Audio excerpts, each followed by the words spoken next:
Следващата част на предаването ще бъде малко нетипична, както Миро ви представи миналата седмица. Двама ученици от Емилиан Станев, Симона и Любо. С тях ще се виждаме малко по-често. Те ни предлагат много интересни и актуални гости, забавни теми, но понеже днес се чувствам малко неподготвена за тази тема, поканих Любо да бъде ко-водещ и да ми помага с воденето, така че надявам се, че вече не се притесняваш и ще се справим добре двамата като колеги. И аз така. Здравейте, момчета! Поздравявам нашите гости в студиото ни и Симона, разбира се, теб те пропуснах. Няма да се сърдиш. Тук на гости са ни Йордан и Милен. Те са ученици в СОЛ Емилиан Станев и се занимават с един много атрактивен, но малко екстремен спорт – фрирън. Така че предлагам първо да ни разкажете какво представлява този спорт. Фриръна е смесица от няколко дисциплини, които се занимават с различни видове екстремни движения. Значи, примерно, основната част от фриръна е паркур, което е така спорт, който се занимава с свободното предвижване в градска среда. Той е измислен в Франция, мисля, в те по-големите градове, където има повече възможност за правенето на трикове по разни градски сгради. Такова. Фриръна отделно има и елементи на трикинг, което е представяне на салта и форми по равна повърхност. Трева може или цемент, ако е в зала, може да е по-безопасно. И като цяло е акробатика на улицата. Йордан, какво представлява в твоите очи този спорт? В моите очи представлява бягане, в смисъл прескачане на препятствия и целта ти да стигнеш от една точка до друга за най-бързо време и по най-атрактивния начин. Също така, както Милен каза, спорта се развива в преградията на Франция от Дейвид Бел.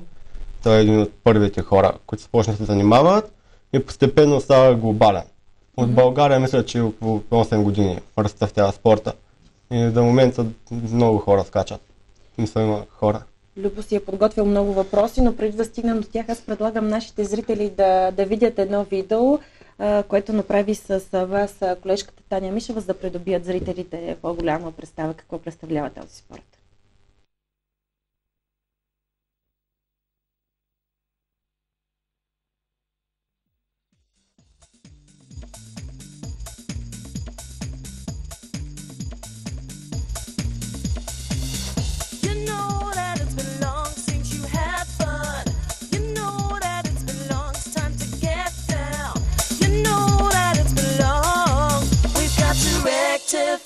That situation.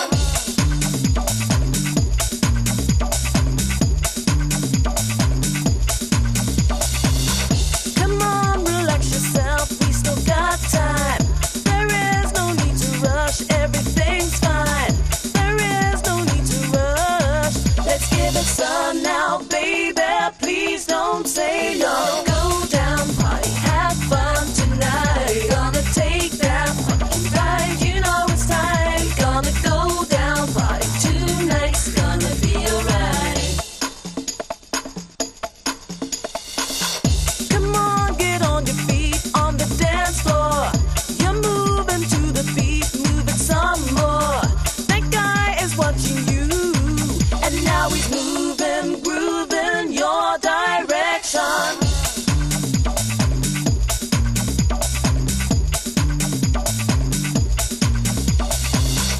I like the way you move, it's just so fine. You really got the groove with the funky vibe. The rhythm's in your soul, and when the music... Ето вече придобихте представа какво представлява това. Мен направо събудихте в мен истински респект. Както ви казах, аз трудно вървя по улицата без да се спъна. Вие сте толкова екстремни. Люба, отдавай ти по същество. Аз не се чувствам много подготвена. Разбрахме, че на 25 февруари Велико Търново Крил имат рожден ден. На колко години ставате? Отбора става на 6 години. Планирате ли някаква тренировка за този ден? Да, плановете са да направим една обща тренировка с голяма част от трениращите в Търново. Има ли специални обезопасени места за тренировки по фриран? Точно обособени за фриран като цяло в Търново и в България, доколкото знам, няма. А вие къде скачате? Където намерим за удобно, нали, където има терен, който да ни позволява да развиваме спорта като цяло. Не ви ли е страх, че може да паднете, да се щупите, да се нараните? То риска си го има винаги, ама когато внимаваш, когато си уверен в това, което правиш. По-сериозна травма случвала ли ви се? Да, имал съм по-сериозни травми, но не знам точно от какъв тип, понеже не отидох на доктор да проверят, обаче Железен си бе. след около 4-5 месеца спрямо боли, продължих да скачам. Добре. Има ли състезания по фриран? Състезания, до сега мисля, че в България е имало само едно състезание, което беше с благотворителна кауза и като цяло нямаше парична награда. Иначе в световен мащаб има доста състезания. И по фриран, и по трикинг, по паркур. Има ли разлика между паркур и фриран? Паркура е елемент на фриран. Елемент на фрирана. Има ли някакви ежегодни фестивали или знам ли, ден, в който събирате всички фринари в България на едно място и скачате? Всяка година, мисля, че около септември месец в София се провежда един фестивал, който е за стритуер и стрит спортове, стрит култура, улична култура, спортове и изкуство, нали, фриран, графити, скейт, BMX и такива работи. Той тази година се проведе за трети път, ако не се лъжа. OnFest се нарича фестивала. Иначе за общи тренировки, мисля, че през тези най-голямото събиране, което правим всяка година лятото и се нарича Summer Jam. То всяка година е в различен град, нали, според това къде има повече гласове. На Търново много ще ни отива такъв фестивал, ми се струва. Фестивал трудно може да се направи в Търново, понеже няма така голяма организация. Обаче събирания сме правили миналата година, пролетното събиране Spring Jam, което беше тук в Търново и се получи доста добре. Имаше около 30-40 човека дойдоха от по-голямата част от България. Супер. Имаше ли хора от ВТЦ, които участваха в това състезание, което е било в България с благотворителна цел? Да, Гошо Петков. Това е момчето с сина Тенска, който видяхме на клипчето, и Константин Русев. Той също участваше в видеоматериал, който видяхме преди малко. Как дойде идеята да сформирате този отбор? За идеята за сформирането на аз много не съм участвал като цяло в организирането на отбора, понеже аз, когато отборът е бил създаден, аз още не бях почнал да скачам толкова сериозно и в последствие влязох. Но предполагам, че просто тъй като са ходили да скачат и по клипчета такива от разни други държави и примерно от София и те по-големите градове, също има така организирани отбори. Предполагам, че оттам е дошла идеята. И ние да си имаме такъв отбор. А вие като цяло как се запалихте по фрирана? Ми е много интересно. От клипове предимно и от филм. Един филм Преградие. И оттам се запалихме и лека по лека се сформирахме и тръгнахме да излизаме. Да, филми като Ямакаши, Преградие 13, такива и клипчета разни. Клипчета, най-различни. В интернет. Симона, ти като гледаш отстрани твоите приятели да правят такива сложни фигури, как изглежда това в твоите очи? Ми е интересно. Преди всичко ми вдъхва много респект и напоследък съм си мислила да се пробвам, така да се каже. Защото наистина много надъхващо действа на човек да го гледа на живо това как тренират, как скачат, как падат, как полагат усилия. Това е нещо страхотно нещо. Не знам, просто е много хубаво да гледаш човек, който се труди, полага усилия за нещо, докато не стане. Тръпка и за зрителите. И за зрителите най-вече. Има ли момичета при вас, които участват в тези демонстрации? Тук в Търново имаше едно момиче, която тренираше доста добре тренираше, обаче тя мисля, че е тренирала преди нещо като спортна гимнастика, които са в зала на разни дисциплини. Но скоро не съм я виждал да скача, може би дори вече не живее в Търново, не знам, те беше доста по-голяма от нас. Добре.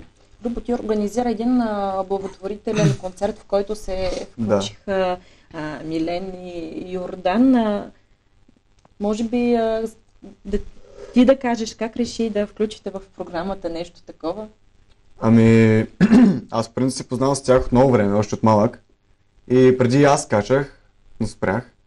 И знам, че те могат да забавляват публиката, могат да накарат публиката да избухне. И решихме, всички организатори, че ще е хубаво да покажем на търновци какви хора имаме, какви спортисти имаме в Търново и колко атрактивно правят нещата си. Видяхме много елементи на клипа, който се излучи преди малко. Кои са основните трикове в фрирана? Може да се каже, че основните трикове, нали, като цяло за фрирана са разни такива по-прости прескачания на огради, преминаване през катеране по стени, такива изкачвания по разни по-високи сгради. Също, нали, така, основните салта, предни, странични, задни салта, те са, нали, така, базови, като цяло за развитие за по-нататъка.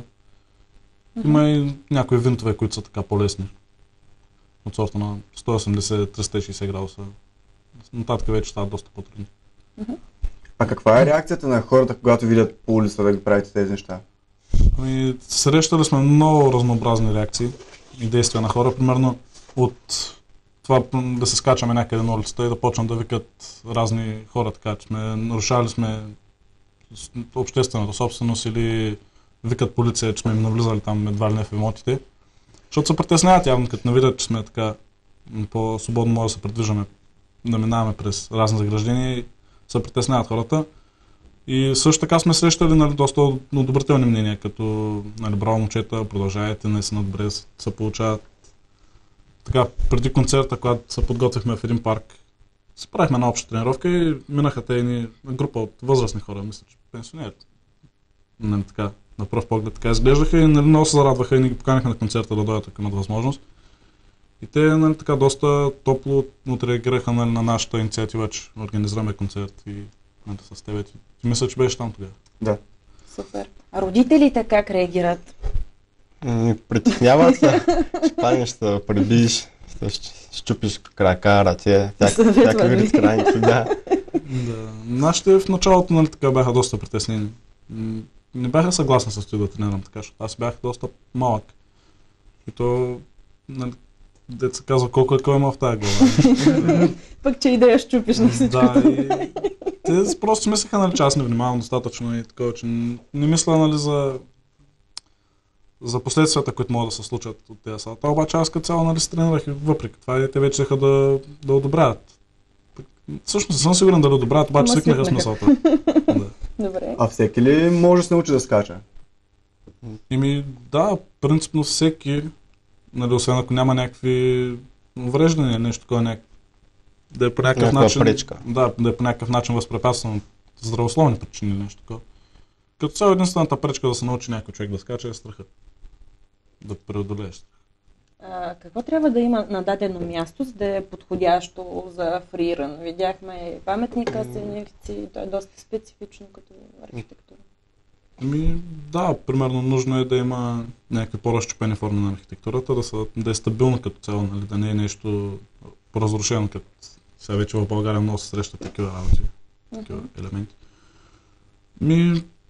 За една хубава тренировка е нужно да има, примерно, някаква тревна площ, която да е, нали, добре озеленена, да не е някаква на петна и да е твърдо. И хубаво да има, нали, огради и такива работи. Като цяло да е отворено пространството, да не е някакси тясно. И пясък, ако има, най-добре. Да, в плюс е, ако има пясъчник нещо, за по-сложните салта. Добре. Мони, ти как реагира първия път, когато видя приятелите да скачат? Да правят салта, да си хвърлят? Аз бях, мисля, че 6 или 7 клас и даже не бях чувала за самия спорт като цяло. И не знаех какво е това. И си викам, добре, сега ти нормални ли са да го правят това? Няма ли да се прибият? И после, нали, като пораснах още малко и се запознах там с 2-3 момчета, които скачат и те ми обясниха повече за самия спорт. И не знам, беше много интересно да ги гледам. Ходила съм на техни тренировки, много е хубаво, забавно е. А как ги приемат другите хора през твоите очи? Ти също беше сред организаторите на концерта, който събираше средства за болно дете. Съдейки по реакциите на хората в публиката на самия концерт, наистина на всички много им хареса самото изпълнение. И в крайна сметка има различни реакции. На някои не им харесва, някои се възмущават, но повечето го смятат за нещо хубаво. Мгм. А това всъщност официално признато ли е за спорт? Или все още гледат на като хобби? Мисля, че нали? малко скептично гледат върху този спорт, защото е на улицата. Ние примерно в някоя зала да е обезопасено. Няма са толкова състезания. И малко скептично гледат. В България, нали, вече повече се развива гледната точка към този спорт и почва да се приема, нали, като по-сериозно. Като по-сериозна физическа подготовка и спорт като цяло, нали. Но обаче в световен мащаб е наистина така общо приет е спорта. В смисъл, добре се гледа на него като спорт в градска среда. И както той каза, има и зали, които са специално за фриран. Има една в Калифорния, мисля, че и предполагам, че са прави още една някъде. В Съединените щати, на те по-развитите държави, които са, защото в България просто някак. Кога ли ще ги стигнем? То има как, просто Няма трябва да има желание. желание. Да. Има ли желание, има и начин. Със сигурност има как. А има ли деца, които скачат? По деца разбираме втори, трети, четвърти клас.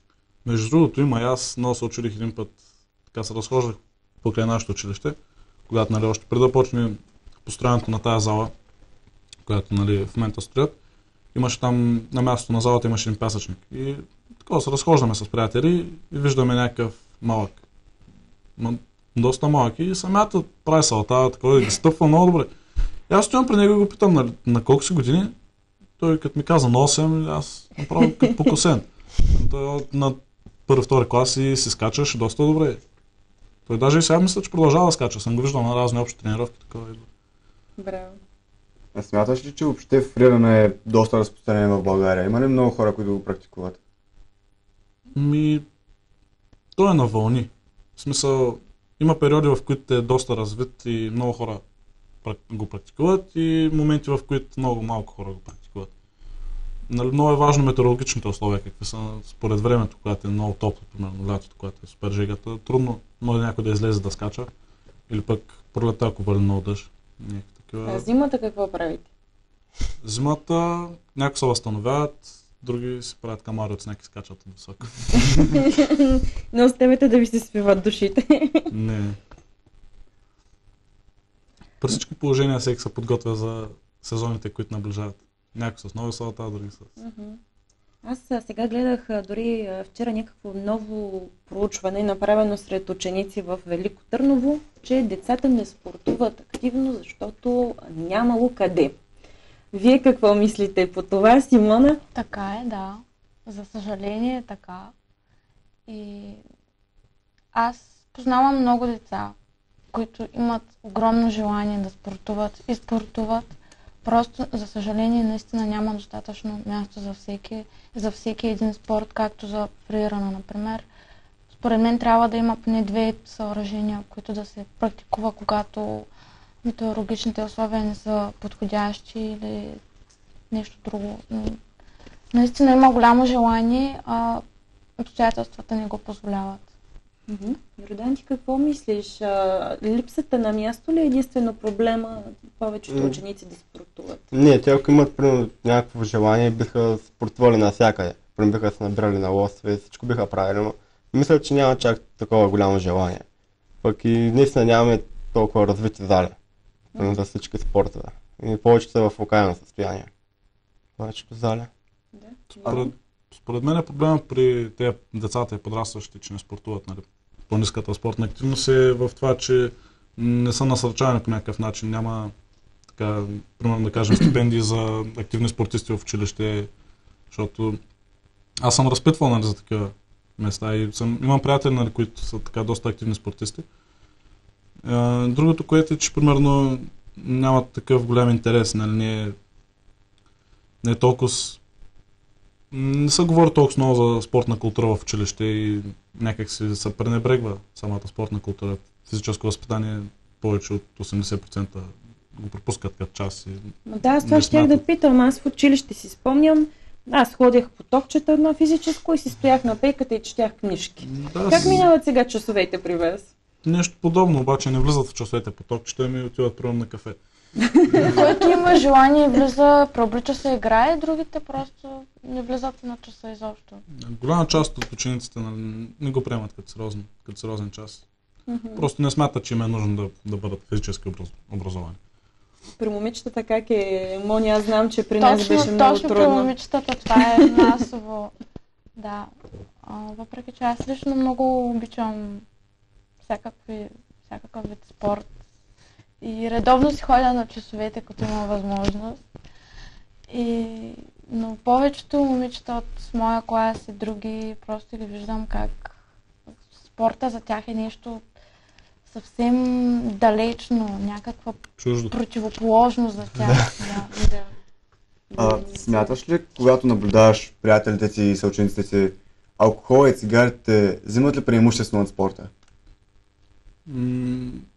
За преимущество не знам, обаче до голяма степен убиват желанието за спорт. И даже мога да твърдя, че по-добре се приема, когато някой пуши и пие, отколкото когато някой спортува активно и сериозно. В смисъл, много по-различно да гледат на тебе, когато примерно откажеш да отидеш на дискотека или на кафе някъде да излезеш и сложиш като оправдание факта, че ще ходиш да спортуваш или ще ходиш да тренираш, имаш тренировка, нещо такова. Някак си по-различно гледат на теб. Много гадно. Ти какво мислиш? Много готин въпрос на Любо. Да, в смисъл, те са две противоположни, няма как да се напиеш тази вечер и утре да имаш една тренировка. В смисъл, според мен са различни неща, няма как да се комбинират. Пък и повечето предпочитат да отидат на кафе, отколкото да отидат на тренировка, да някъде да отидат да се напият, примерно. При всички положения е по-лесно. Да, по-лесно да надигнеш бутилка, отколкото да вършиш някаква физическа дейност. Мързите за едното и да мързи за другото. Да. Въпреки, че да се оправдаваш с това, че имаш тренировка по нещо, не е срамно, не е нещо лошо. Даже трябва да се гордееш, че се запълваш времето с нещо хубаво, нещо продуктивно, като тренировка. Така е, наистина. А вие какво бихте предпочели? Веднъж да отидете на дискотека или да тренирате? Определено да тренирам. Тренировка, но няма как трябва да се съчетава долу-горе. Няма как да не ходиш на дискотеки, да бъдеш там спортист. Трябва да има да разпускаш. Той е готино да отидеш на дискотека, Да, обаче да не е само мазваш като другите. Да. И да не ходиш да не стане като навик, всеки ден на дискотека или да се напиваш. Спорта явно възпитава. Да, така е до голяма степен. Аз имам някакви наблюдения, че повечето ученици, които казват, че спортуват, лъжат, че спортуват, просто го казват, за да могат другите хора да ги гледат с други очи. Да, има и такива хора, които примерно спортуват само заради мнението на другите, ето колко се нарича спорт, колко да отбият номера. И да, има и такива. Обаче, когато някой се спортува сериозно, той не говори много. В смисъл, който говори много, той е само на приказки остава. Мони, какви са твоите наблюдения по въпроса? Абсолютно същите. Наистина има хора, които, деца на моята възраст и по-големи, които просто казват, аз правил съм и какво си преди 2 или 3 години, обаче вече не мога, защото примерно имам някаква контузия, пък това са пълни измишлётини, в следващия момент го виждам да играе в футбол, въпреки че го боли коляното от 1 година или нещо такова. Но пречи да спортува активно. Да. И повечето, не знам, казват го заради вниманието, заради чуждото одобрение. Да впечатлят някой. Да, или пък изцепката, аз преди време съм бягал 8 км, ама вече Вече не мога. Вече пуша и не мога, нали? За цигарите не да пуша. Абсолютно. Добре. Много готино се получи. Любо ми беше супер колега. И така да идваш по-често да ме сменяш. Когато се уморя. Много ви благодаря, че бяхте наши гости. Много добре се получи, много свежо. Дано времето се подобри все повече и да ви виждаме по-често в парка и да повлечете нови последователи. Благодаря на всички. А ви, уважаеми зрители, останете с нас.